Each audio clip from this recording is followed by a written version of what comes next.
I am a computer science graduate engineer and worked in corporate for about 22 years. And then I was the 40 syndrome. I was trying to figure out what to do in life. And a friend of mine called me and said, I'm going to start working on this apartment level composting project, waste management project. Would you like to join me? Without knowing the head and tail, because I was looking for something else to do, I joined with him. I think the journey has been so nice and it turned into a passion.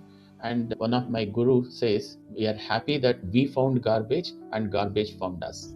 It is not Love. to protect Mother Earth or it is not to protect environment, because both Mother Earth and environment knows how to get rid of us if they want to. You need to protect ourselves. And I think when we speak about their own health, then people actually listen. Vasuki, so good to have you on this conversation where we speak about sustainability and moving forward and improving the way we live. Thank you for inviting me. Always a pleasure, so that the message of solid waste management gets amplified through multiple channels. And this is a really a important program. Thank you so much. So, you have dedicated a significant part of your life into waste management and advocacy in this space and how we can do small things to improve the way we are. Can you tell me a bit about your journey from your early days? I think, we like to call ourselves practitioners rather than terming ourselves as experts, because we preach what we practice. And that's what we believe in, leading by example. And my journey, I am a computer science graduate engineer and worked in corporate for about 22 years. And then I was the 40 syndrome. I was trying to figure out what to do in life. And a friend of mine called me and said, I'm going to start working on this apartment level composting project, waste management project. Would you like to join me? And without knowing the head and tail, because I was looking for something else to do, I joined with him. I usually remember him most of the interviews and podcasts, because that one call was very important. And we learned, I think, for over 3 years, the different problem solving techniques and process improvement techniques. The work that I have done in the corporate in software industry, it helped me to address this particular problem, garbage problem that we face. And we apply very similar techniques to overcome these things. And I think the journey has been so nice and it turned into a passion. And I think one of my guru says, we are happy that we found garbage and garbage found us. Lovely. So, before that call happened, was there a connection between you and soil and nature? That was the my childhood in the village where I come from. I come from a village about 70 kilometers from Bangalore, and obviously it was an independent house with some garden space. And we used to grow some flowers and coconut tree and papaya tree. So it was part of life. And whenever I am actually stressed about education or angry with my father, I would go and dig some soil, and it used to give me some peace of mind and come back, and then maybe I can actually continue my studies. That's what I did. So the garden was always part of my life.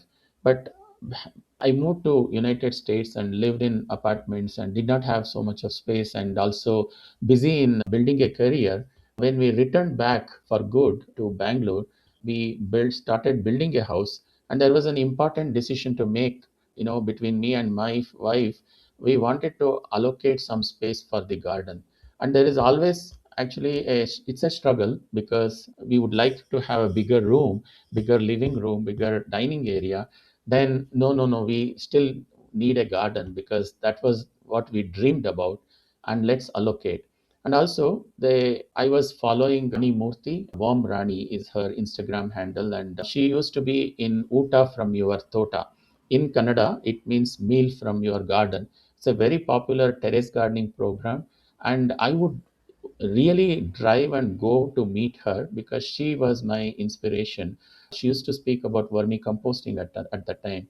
So when I wanted to grow food or grow flowers or to grow anything, you need compost. And where will that compost come from? From your kitchen waste that we generate at home. And when we can manage that and turn it into this beautiful black gold, we can use that to grow chemical free, safe vegetables. So, how was the journey? So, you came back, you were working in the US, you came to India, you got inspired, and then you decided to start something very difficult. So, how was the journey?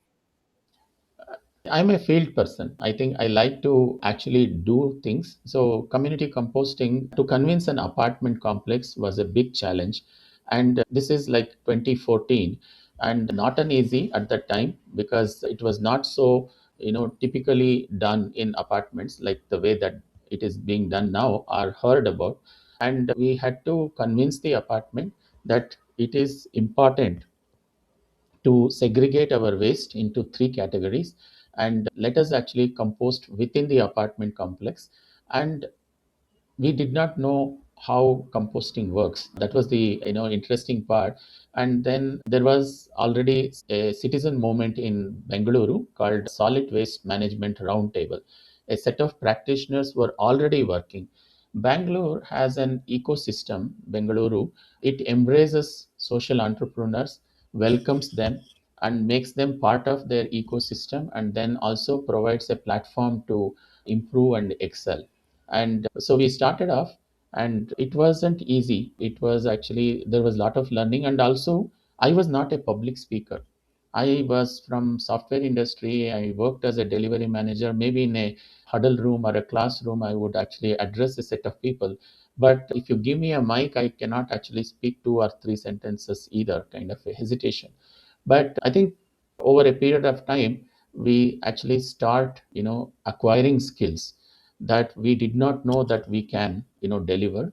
And the composting skills was also not easy because you are talking about 25 to 30 kg of kitchen waste to be composted per day, and all that I knew was only about a kg of kitchen waste.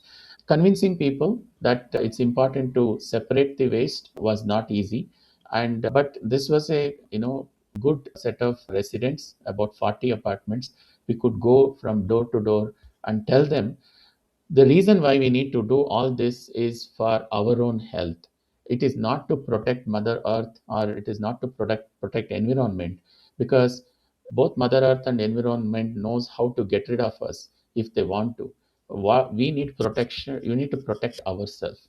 And I think when we speak about their own health, then people actually listen. Oh, that's why I want to do. And we need to connect composting to gardening to cooking, and then complete that circle and come back to composting.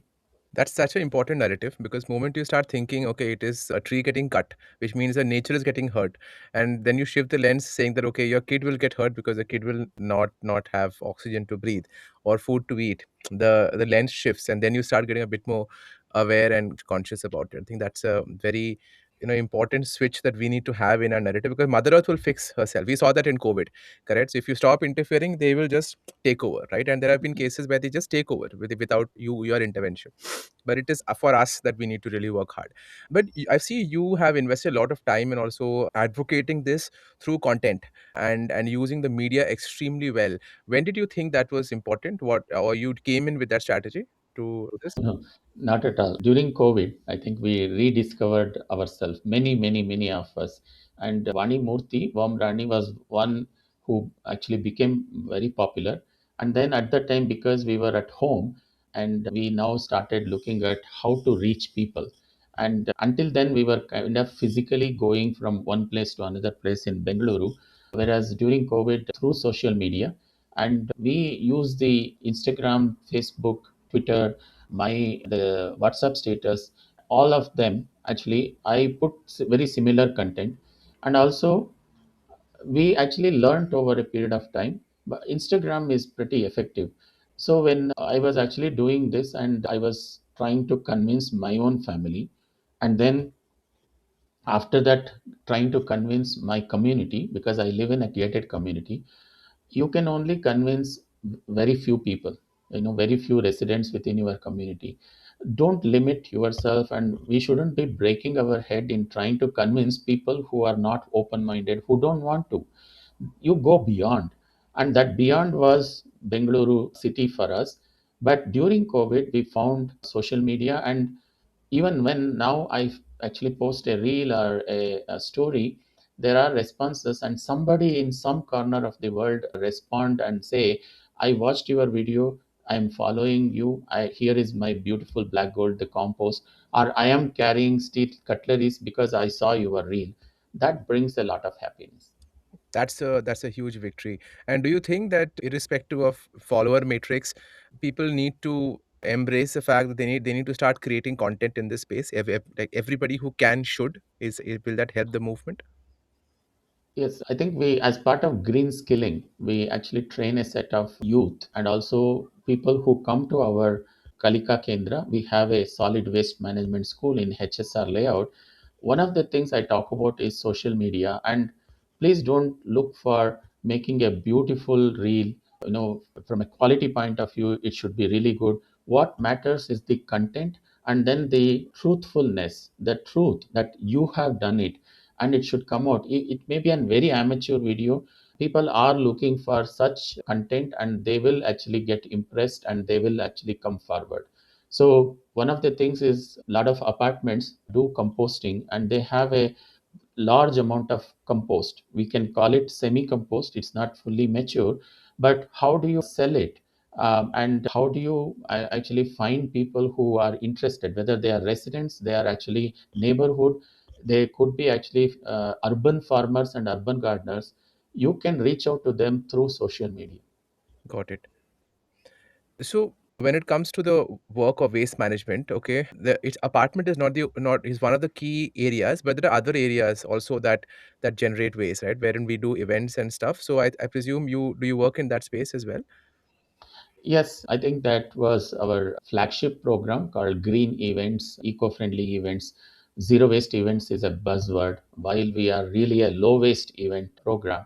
At Solid Waste Management Roundtable, a guidelines document was prepared, and also we made reels where we talk about 10 tips, or I think it has now grown from 5 tips to now 12 tips actually, and we keep adding them as in when we practically manage a low waste wedding. That was the intent. Our intent was not to get into that segment, but how do you learn? How do you document? Only by actually executing a low waste event or a zero waste event. So we did that, and then we now have a pretty good document and also a good video.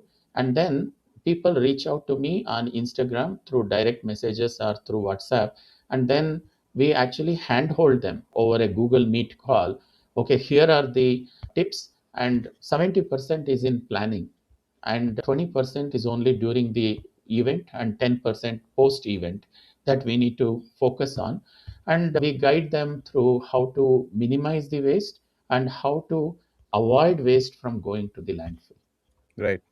So let us take wedding, for example, right? That is, one of the biggest events of anybody's life as a parent, as an individual. And even social media and the way things have evolved, wedding has taken a whole new dimension wherein you're creating, an event and you're trying to be very, very different from the others. And apart from being memorable, Instagrammable, social media worthy. So there is a lot of, in Hindi, you use the word tam jham associated to it, correct? Now, if you have 12 tips, I would want you to give me some myths that people have that they can have all of this, but still they can do a sustainable wedding. So, usually, so what are the myths around this space? Yeah.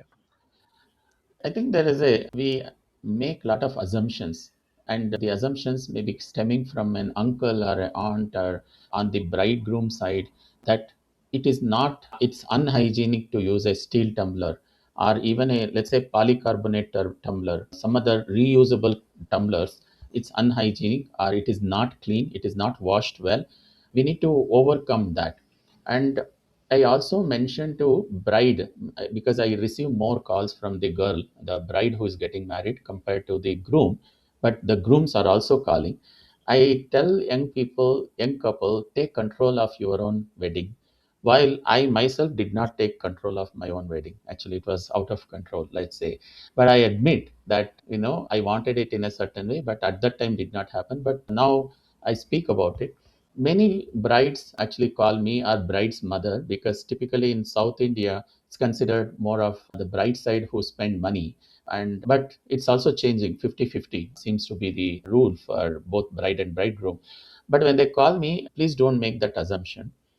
Most of the people will be okay with steel tumblers, as long as you put a line in your wedding invitation, whether it's a WhatsApp invite or something where you declare that it is going to be a green wedding and please support me in that one, then you have put a statement there.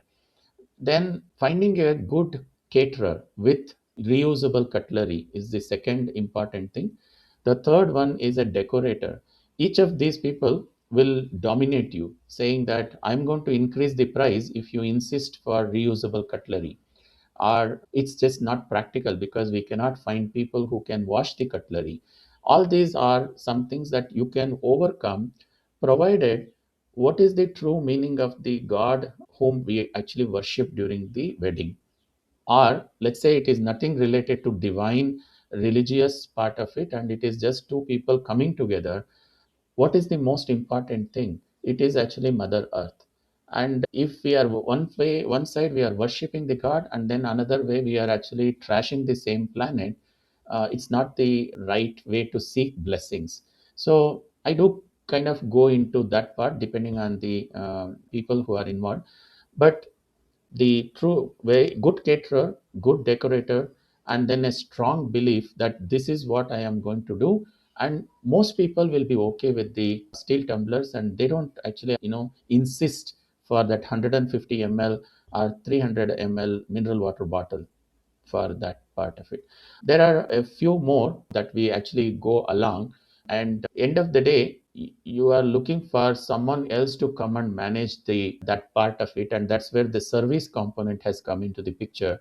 And each of the cities have a service provider who can actually help, provided you are able to allocate that much budget money for that particular thing. And that is where also another challenge comes into the picture, that for waste management, do I need to spend about 40,000 rupees for a 1,500 guest wedding?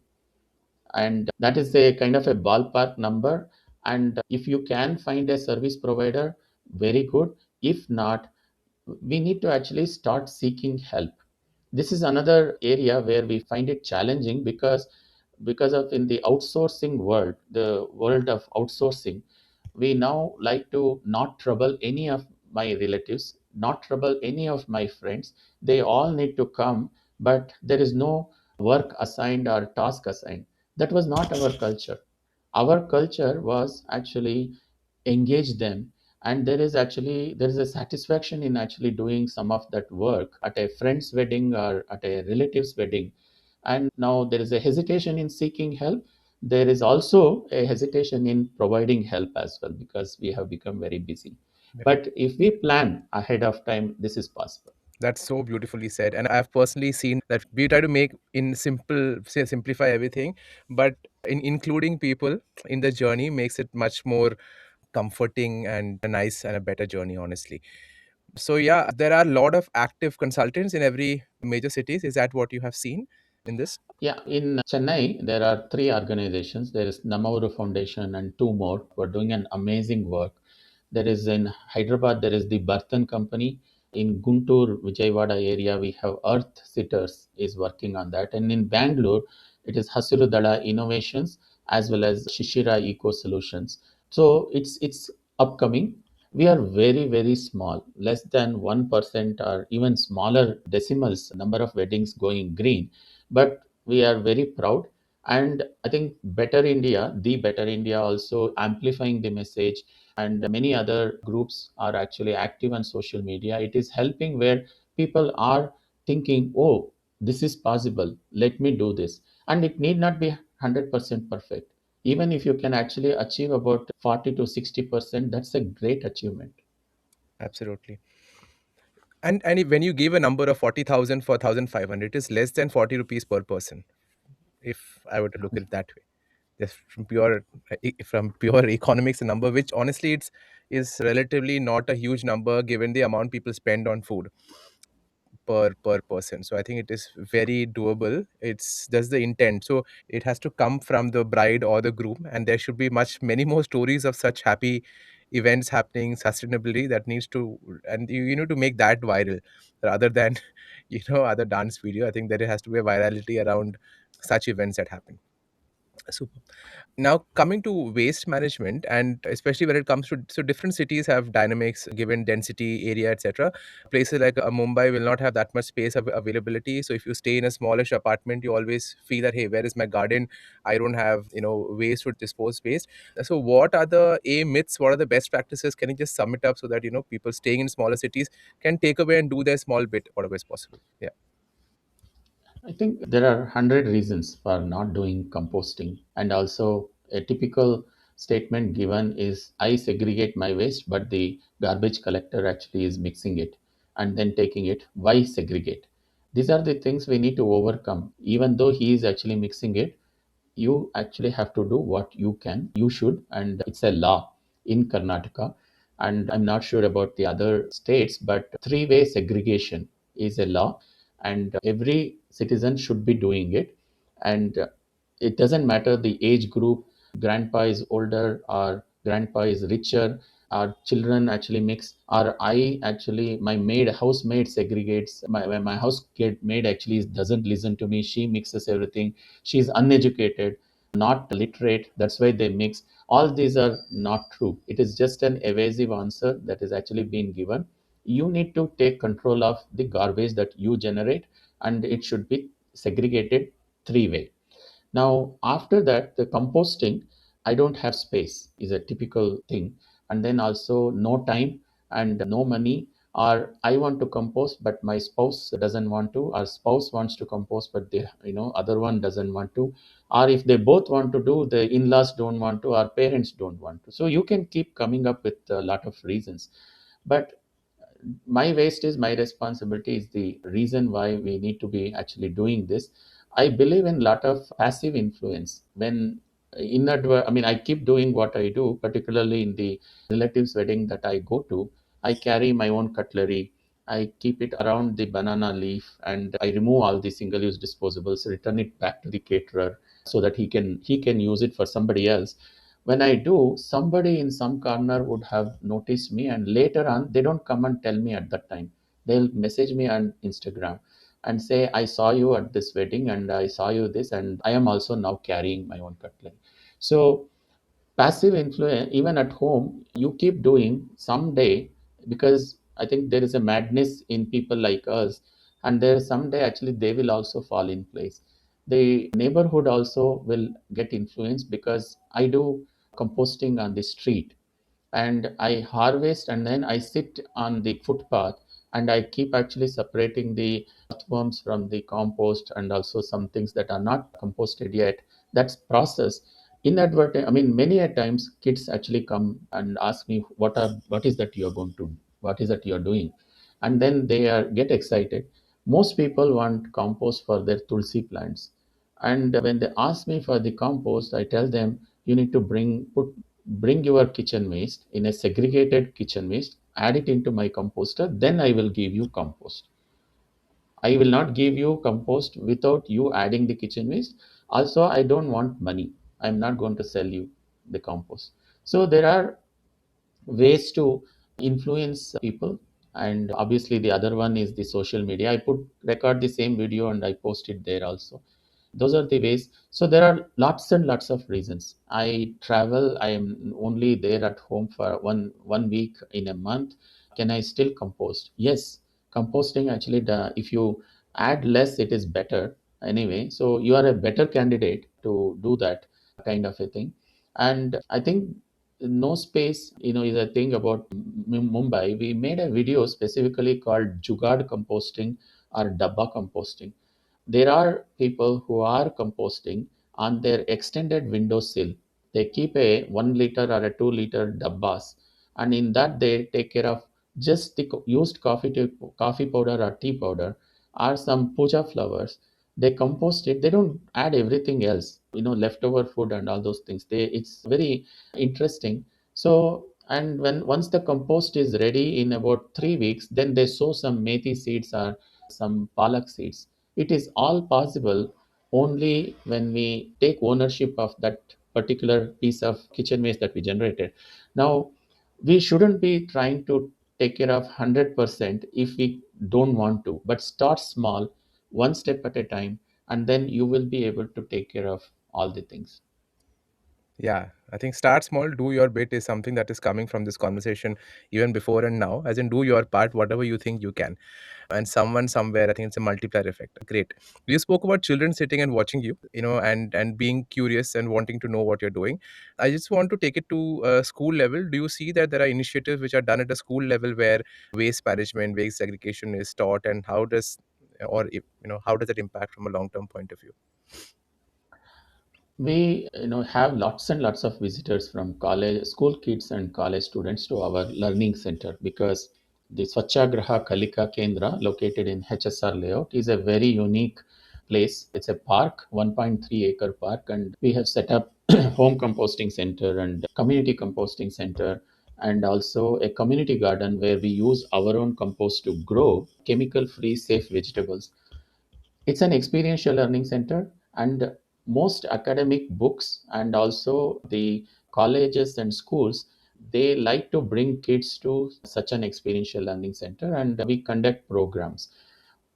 While we actually do that, there is also a book called Trashonomics. It's specially written for children, but even adults and grandparents and everyone should read it, should be reading it, because there has been two generations who just mindlessly generated waste, and now they come and say, you teach children, children are the future, they should be learning this, they should be protecting the planet. No, even adults should be not trashing the planet anymore. So this book, Trashonomics, has 4 chapters, and there are 5 videos for each of the corresponding chapters in YouTube. Beautiful book, beautiful YouTube videos. Please search for Trashonomics, and it is taught in schools also. It's a 150 rupees book, and it's in Kannada, many languages, Hindi and English and other places also. So children are, we get a lot of LKG and UKG children to our center, and they are familiar already with waste segregation, because it's a prerequisite. I think in a pre-nursery children interview, they give them a chocolate, they should be eating the chocolate, putting the wrapper in the dustbin. It's one of the qualifying thing, right? So they know, and they continue to know. Are they practicing? And is actually littering, is it allowed, or it is monitored, watched carefully in a college or a school, is a very important thing.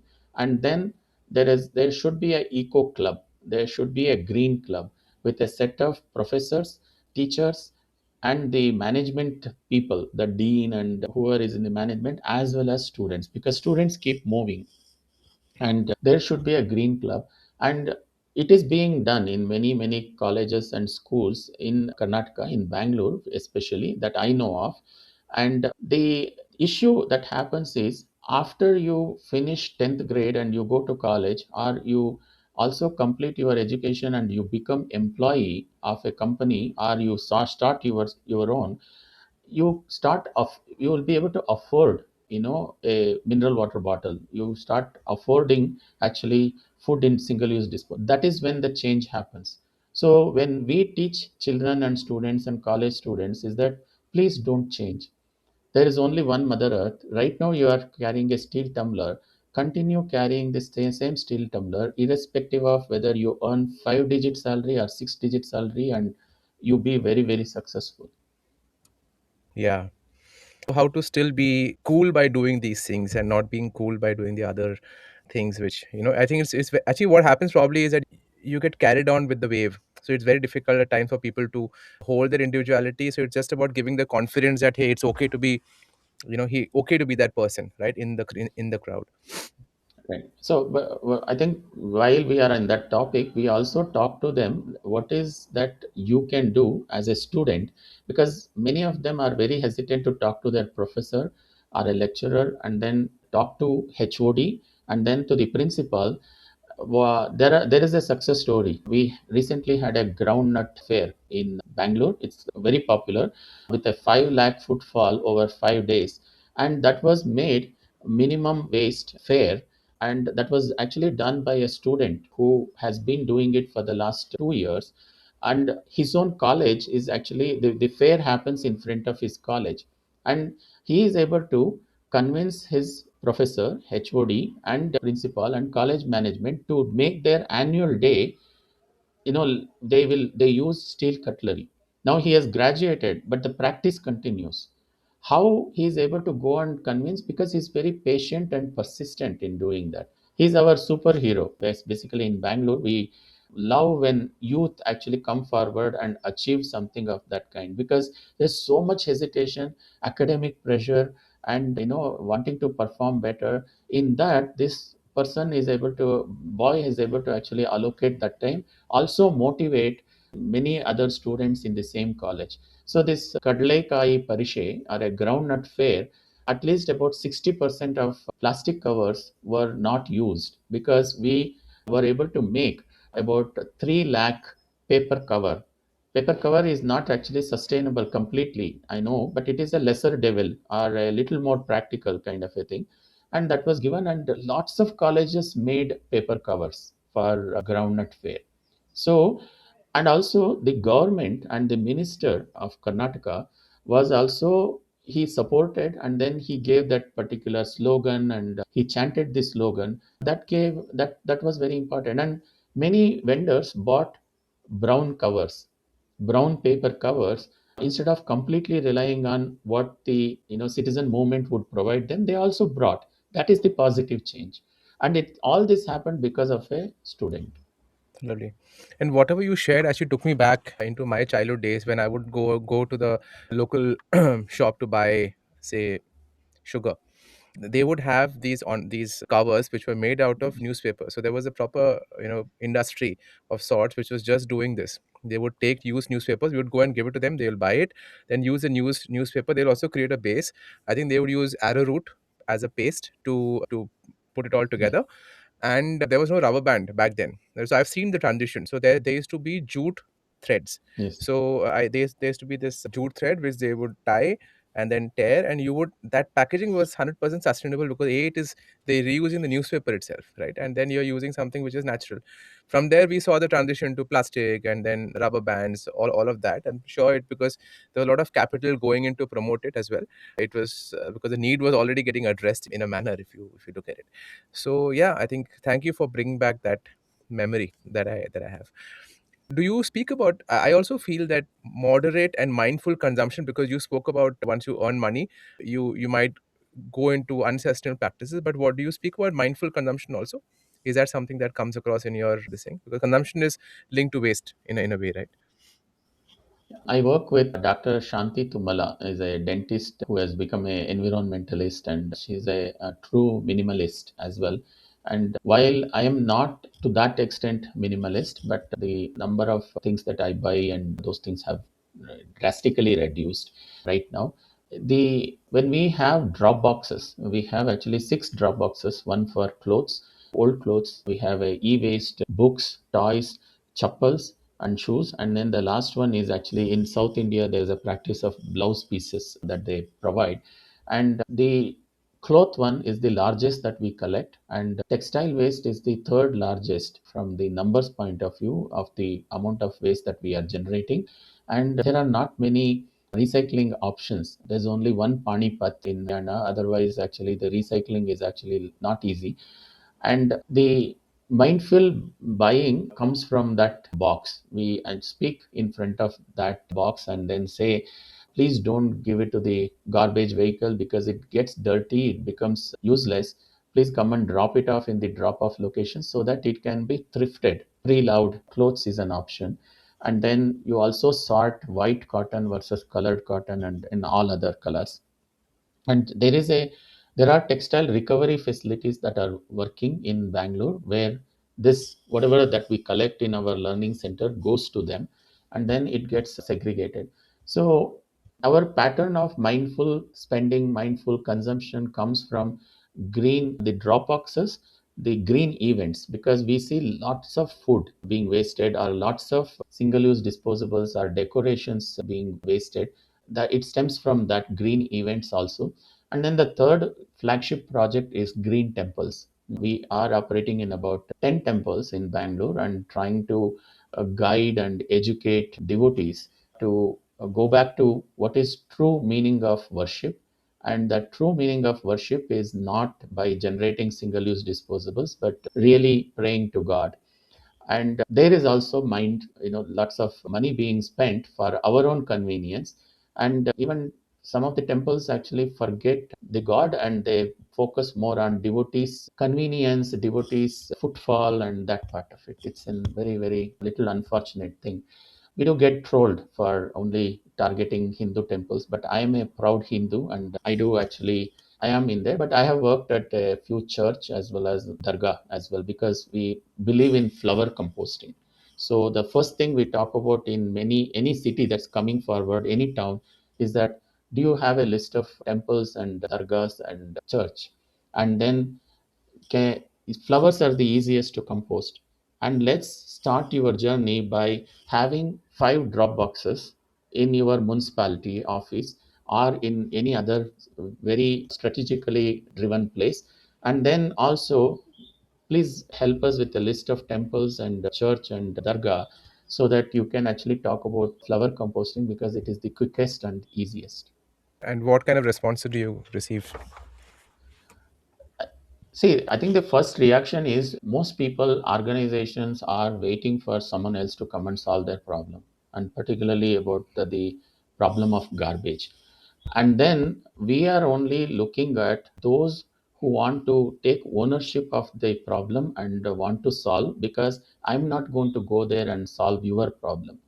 I am very, very clear on that front. And also, lack of interest and lack of supervision kills the project for us. So we actually ask them, are you going to take care of your own problem? I'm ready to give you the guidelines and guidance. We have done temple green temples 1.0. I think coming from software industry, I'll say 1.0, 2.0, 3.0. We admit that we failed in 1.0. That's why we made 2.0. Then 3.0. So I'm going to give you the options, and it has to be owned by the trustees and owned by the staff. Then only this will work. Got And there are people who listen, we only cater to them. Those who think, oh, you know what, I government should be doing this, municipality should be doing that, politicians should be doing that, there is, it's not possible. We need to work in a collaborative way with them and make it happen. Lovely. So all your practitioners, I'm sure you're coming together, right? Once in a while. Does that happen?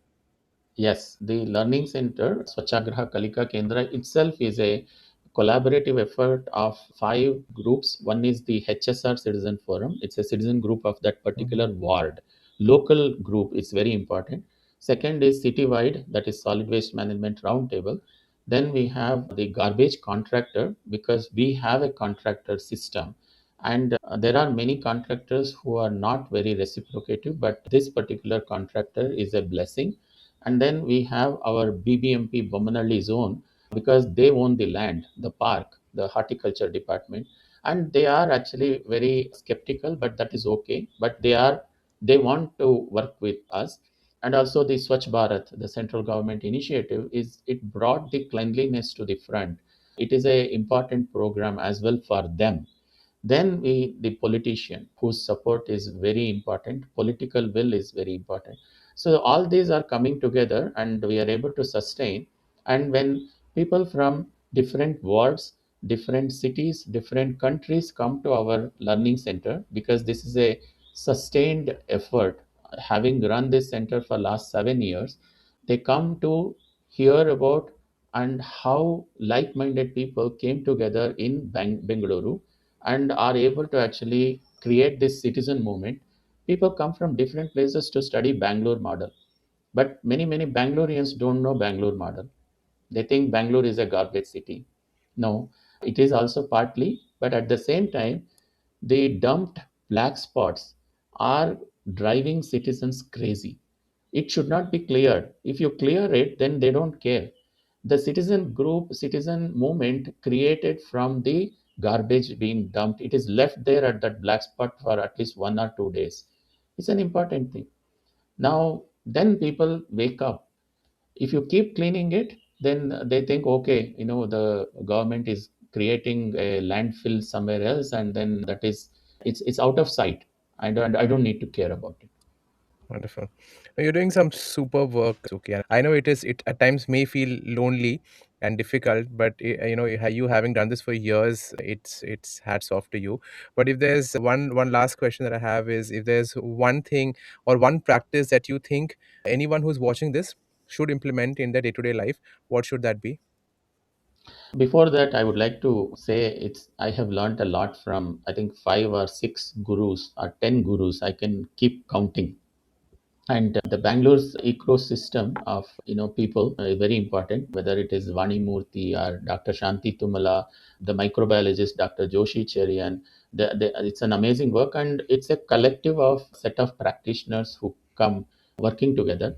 We have our frustrating days, and the when you have friends in this segment, when we get together, we cry. We about our sad stories, and we console each other.